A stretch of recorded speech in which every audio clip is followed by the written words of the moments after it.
helping to lead the charge of revolution and transformation.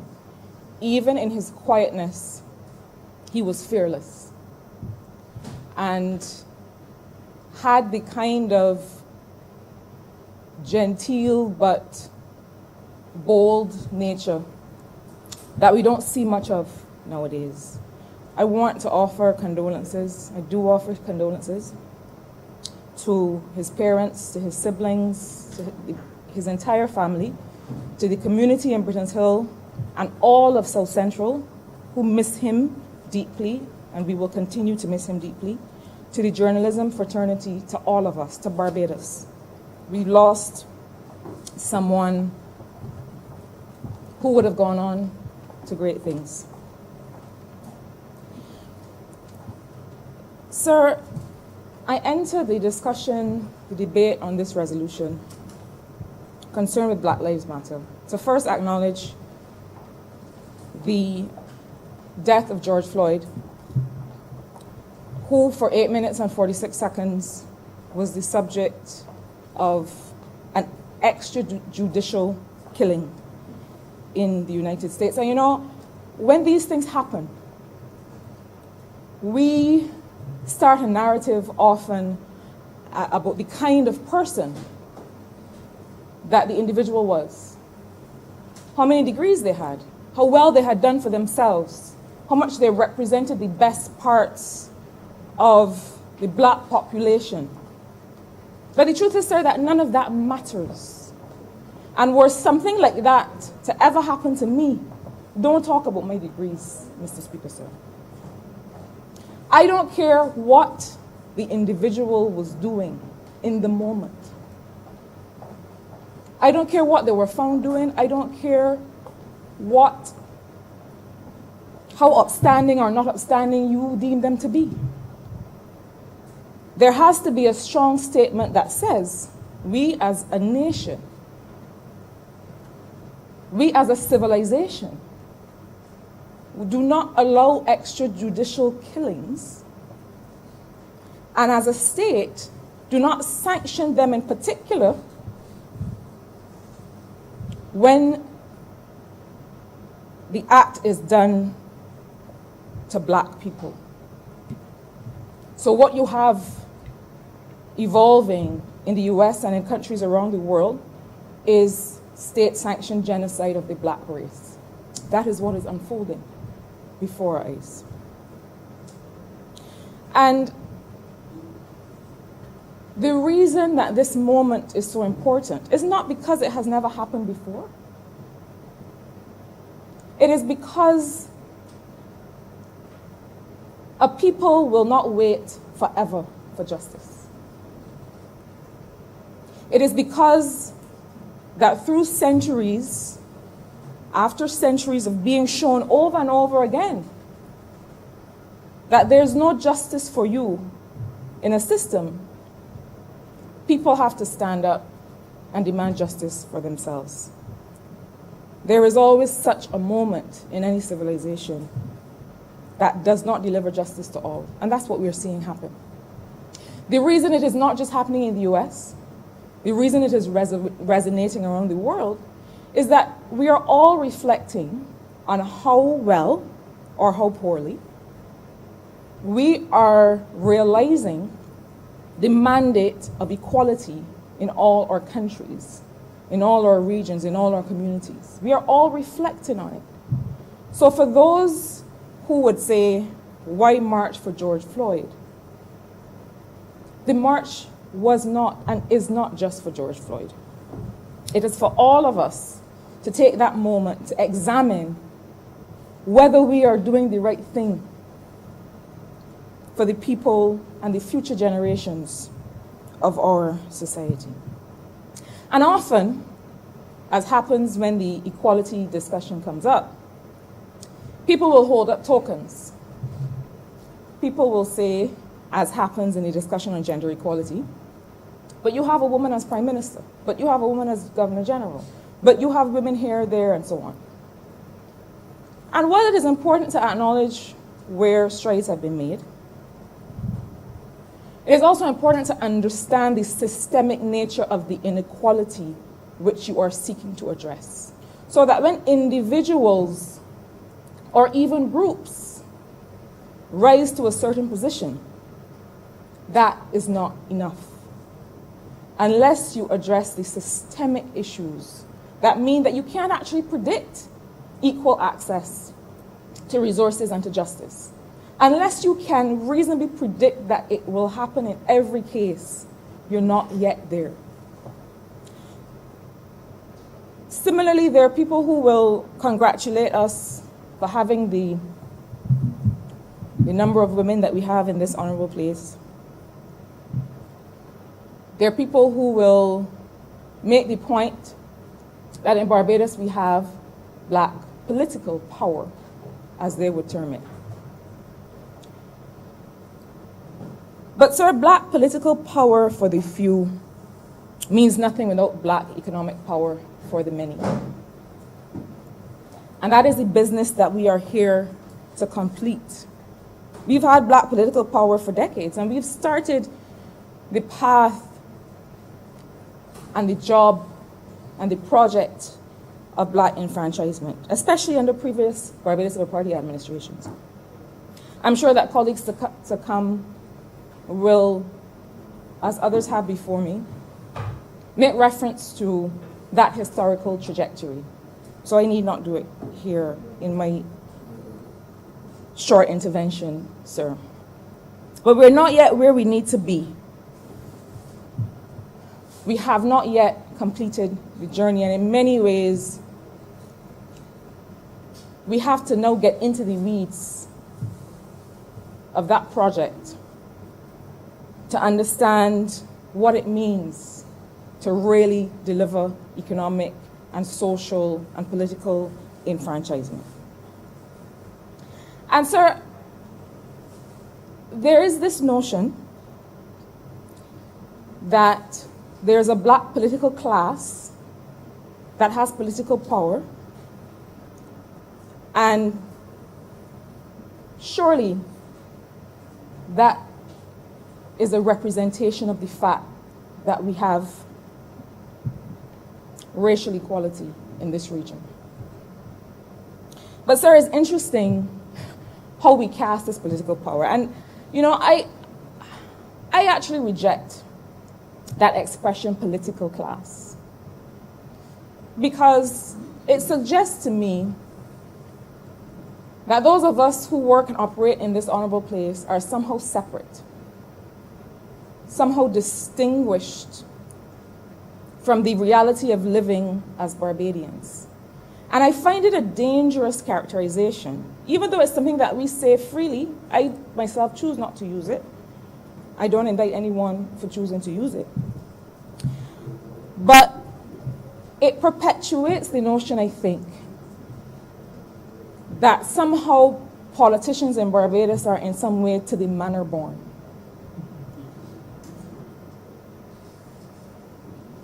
I did not fall out of the sky yesterday, sir, and land here in this honorable chamber. And so I do not identify myself as a member of any political class.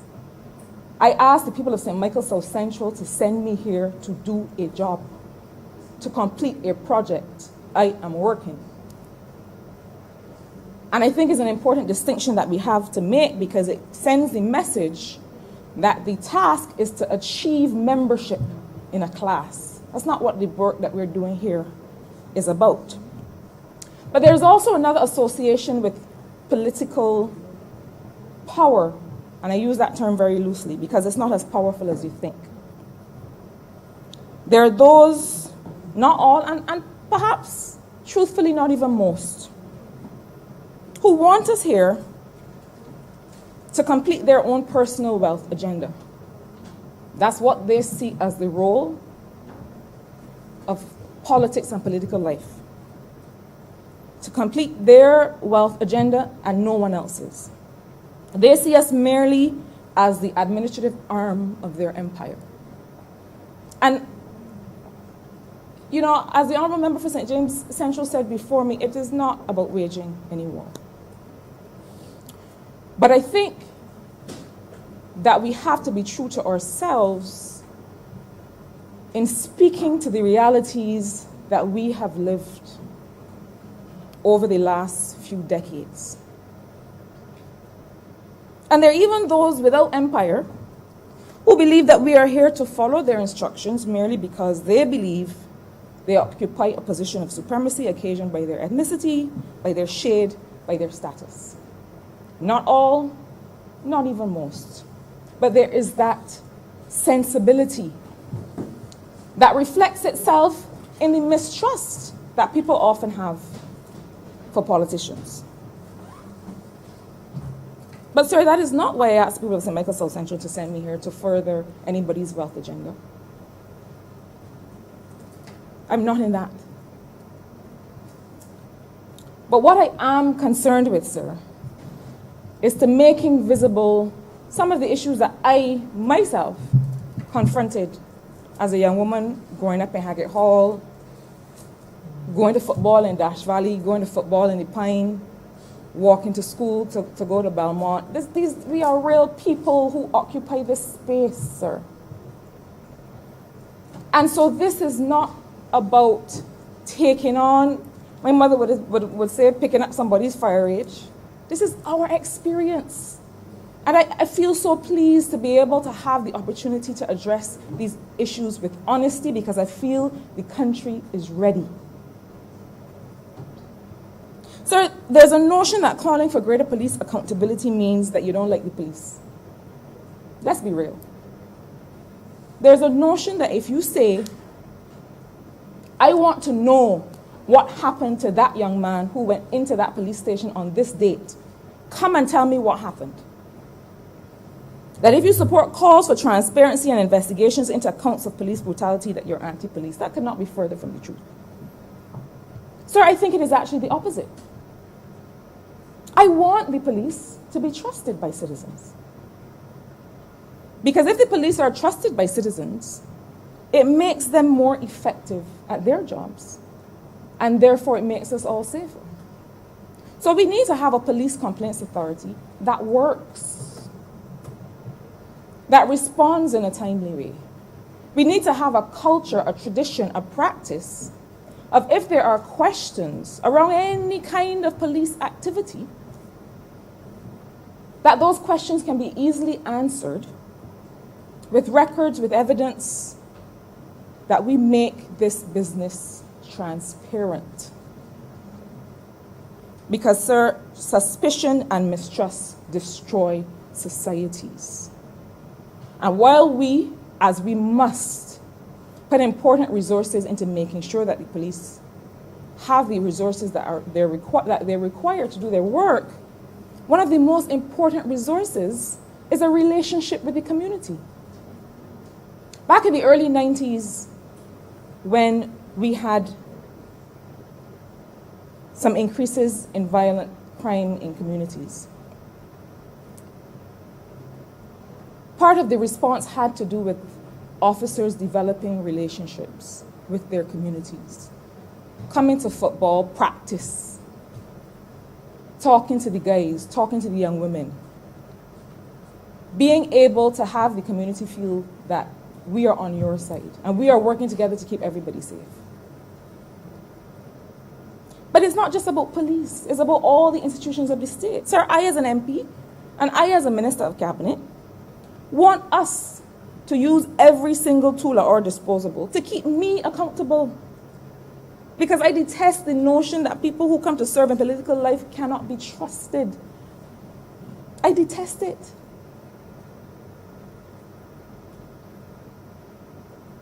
Every action, sir, that I have taken over the past 2 years, and that I will ever take, can and always will stand up to scrutiny. But it is not enough for me to know it or for me to say it. I have to show it. We have to show it. And so I promised that I was not going to delve too far into the policies and the programs and the things that we're doing. One of the reasons that we brought integrity and public life legislation first, and that we will complete whatever is required to make sure that people have that confidence, is that we, as a Barbados Labour Party administration, did not want to be associated with that previous decade that had tainted what a politician is. So I have no issue with accountability. I think accountability needs to attach to all state institutions, to all of us in here, to the police, and to anybody who has power over other people. Because that is the real equalizer. Accountability is the real equalizer in any power relationship. And so we have to make sure that it happens. It is also the reason, sir, that we have to take a closer look at how we fund democracy, how we make transparent issues of campaign finance. Because, sir, without transparency, we feed the notion that something dark is going on behind the curtain. And especially after that last decade of 2008 to 2018. So much unaccounted for, so much unexplained. So many examples we saw of wealth already created for a select few, and a concerted effort to keep that wealth concentrated in the hands of those few. After that, the country feels that the wealthy majority is controlling political action. And as long as the economic model of democracy, sir, is one based on large private donations, people are going to feel that way, whether it is true or not. The unfortunate thing about it is that it might cause us to paint all owners of capital with the same broad brush. It ascribes ignoble and nefarious motives to all, when that is simply not the case. There are those, sir, who support campaigns, and I acknowledge that these are not topics that we find comfortable, but if not now, when to speak to these issues. As the old people say, I don't have time put down. And I feel that the country is ready for some of these uncomfortable conversations. There are those who support campaigns, sir, that have no expectation of preference or privilege. In my limited experience, the overwhelming majority, in my experience, they want Barbados to work for all. But as long as we maintain a system of non-declared campaign donations, as long as we insist on decoupling state expenditure from democratic governance, people are going to wonder. Sir, there's a cost to democracy. And I believe that the state should be concerned with funding democracy, because you know why? If there are state appropriations that contribute to the electoral cycle, that have full transparency, then there's less of a suspicion. It is a contribution to accountability and to democracy. And it's not going to happen overnight. The trust that needs to be recreated is not going to happen overnight. And I know it is going to be a controversial issue, but we need to pull back the curtain. Because often, the curtain might be drawn, but there's nothing untoward happening behind it.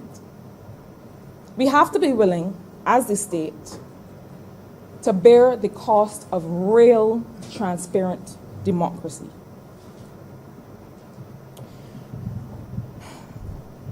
You know, 2020 has been a year unlike no other. We have seen a pandemic that has reset everything we thought or believed to be true. We have this moment where the entire world, the entire African nation, all over the world, and allies of African people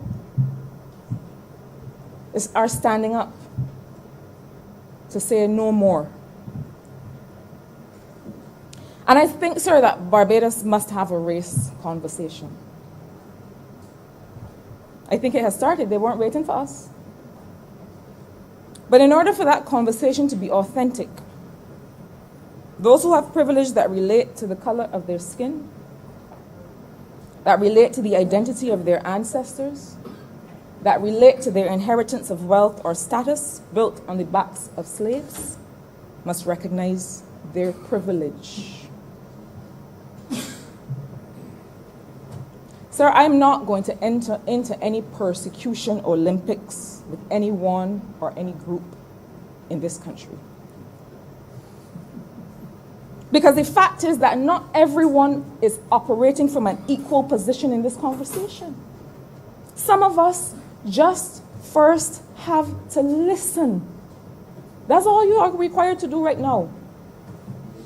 In cases where an entire country, an entire civilization is dealing with trauma of centuries, sometimes others of us just have to listen first.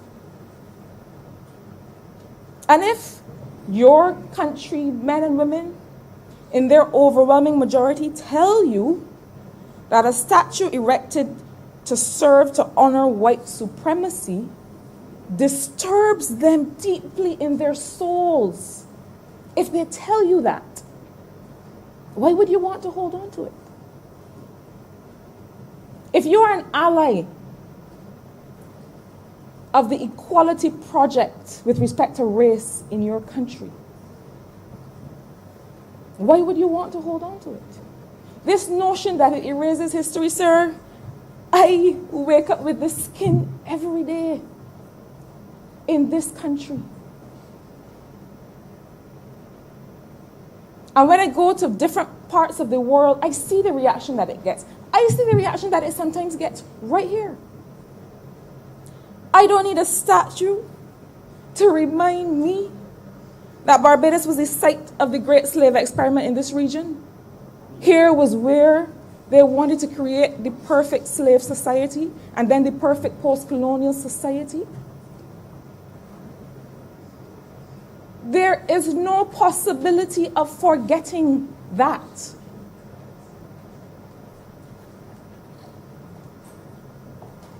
The notion that tourists come from far and wide to look at a statue to white supremacy should make us feel ashamed.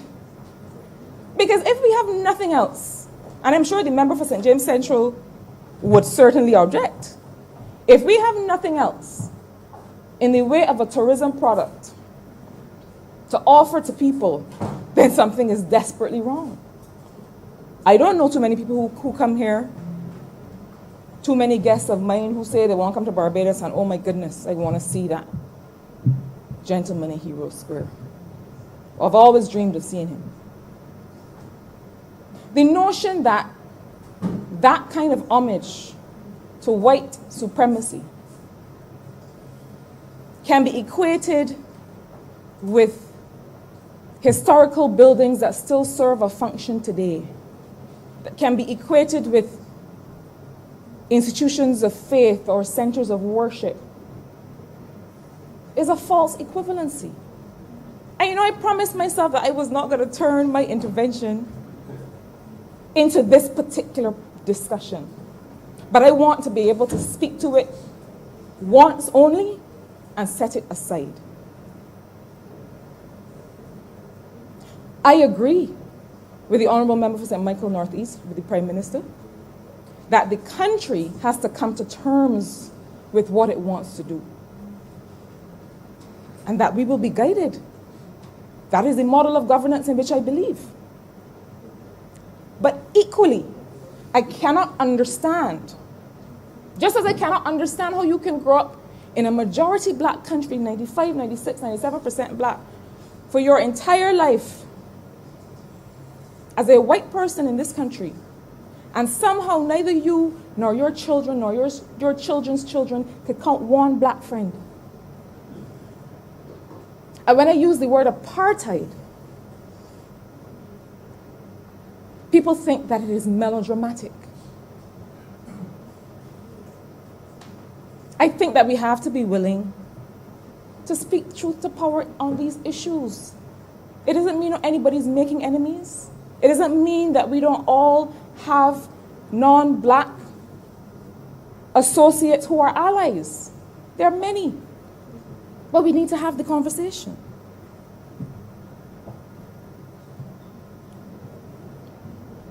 Sir, we all know of that very popular song by Bob Marley, War. And in War, he says, we Africans will fight. Now, Emperor Selassie in his speech had said, we Africans will fight if necessary. Bob Marley said in his song, we Africans will fight. We find it necessary. There's a world of difference there. And we know we shall win as we are confident in the victory of good over evil. Like Bob Marley's entire discography, I know every word by heart. Except, sir, I am not as confident in the victory of good over evil. Evil wins all the time. Especially when good women and men do nothing. So I ask the people of St. Michael South Central for their support in coming to this place, sir, to do something. And if you look all through the manifesto of this Barbados Labour Party government, you will see the ways that we committed to do something. I don't have the time, and I don't even wish to go through all of those. I count on my colleagues in this place to help put that thesis. But I do have to mention a few that I feel very strongly about. The truth is that where I sit, where I have the privilege to sit in the Ministry of Economic Affairs and Investment, it really is a privilege for me, because it is a place in which I can be personally associated with the project of completing economic enfranchisement for my generation and for generations to come. I would not have come here if I did not think that these men and women in this chamber were equal to that task and would deliver on that mandate. Because I don't have any aspirations to be in any political class. I don't even know what that is. Sir, the Equity for All Home program is one of the ways of completing what was started under the Tenantries Freehold Purchase Act. We still have some work to do in being able to give people title to their land. But in the meantime, we are being outnumbered, sir, by the sheer volume of people who just need affordable housing. And the Equity for All program, sir, is the way in which we provide access to affordable home ownership. 1,400 homes in the first instance. And once we are able to roll that out, we will work to recapitalize to get to 3,000.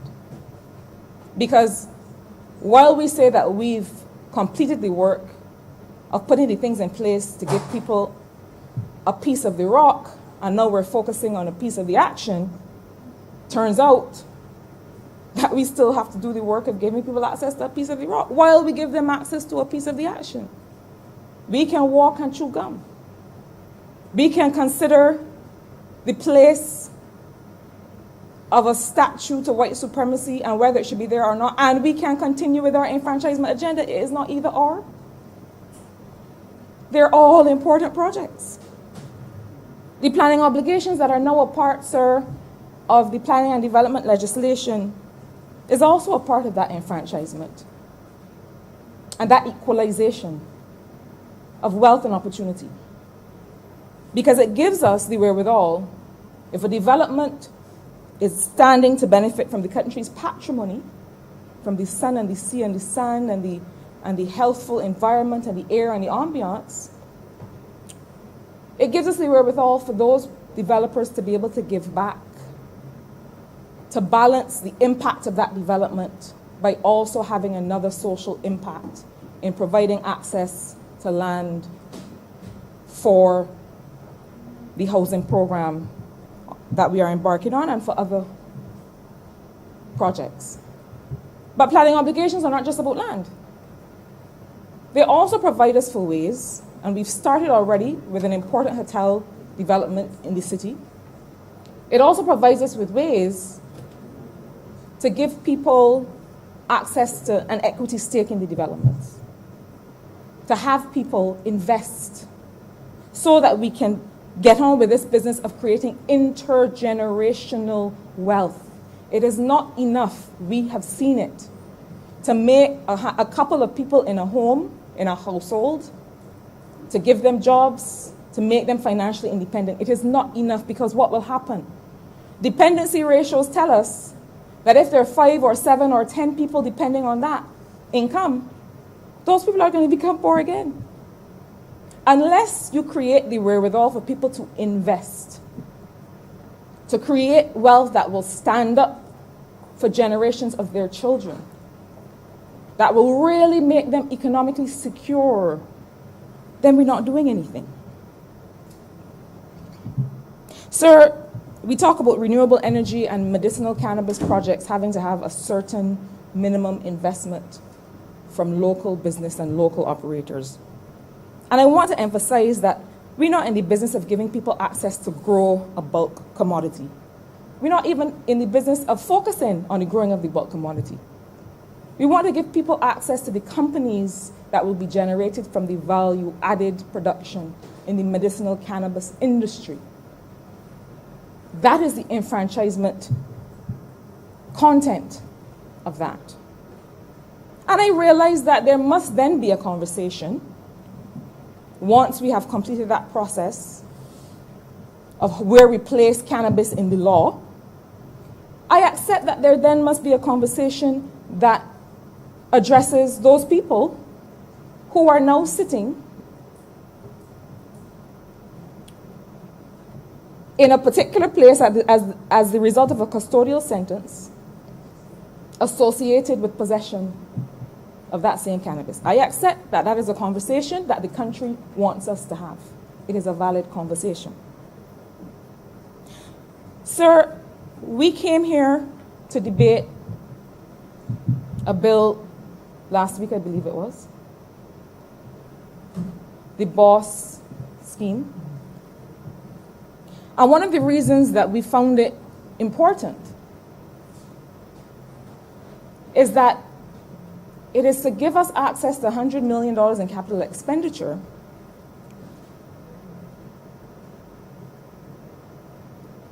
to enable us, yes, to get people employed, enable us, yes, to get economic activity, but also to make sure that this scheme is also a part of the economic enfranchisement project. Sir, we found that while we have made flexible the procurement legislation, the access to procurement, we want small businesses to be formed, we want people to start companies and to have access to government procurement. But as was said earlier, this is not always the only gap in people's access. There are all kinds of gaps. There are all kinds of structural reasons why people find that they cannot successfully have access to this procurement. And we know that one of these has to do with the information that people have at their disposal. Simple things. How do you bid for a contract? How do you put together a successful bid? How do you put your company in the place to be able to take a part of this? And if we continue to say, well, it's open for all, like open the door. What happened that you ain't walk through? Look out the door, you realize that the door is open. But somebody's knee is on that person's neck. You all remember has 2 more minutes. We have to get down in the weeds, sir, and look at the real reasons why people do not have access. And that's one of the reasons why we are starting a program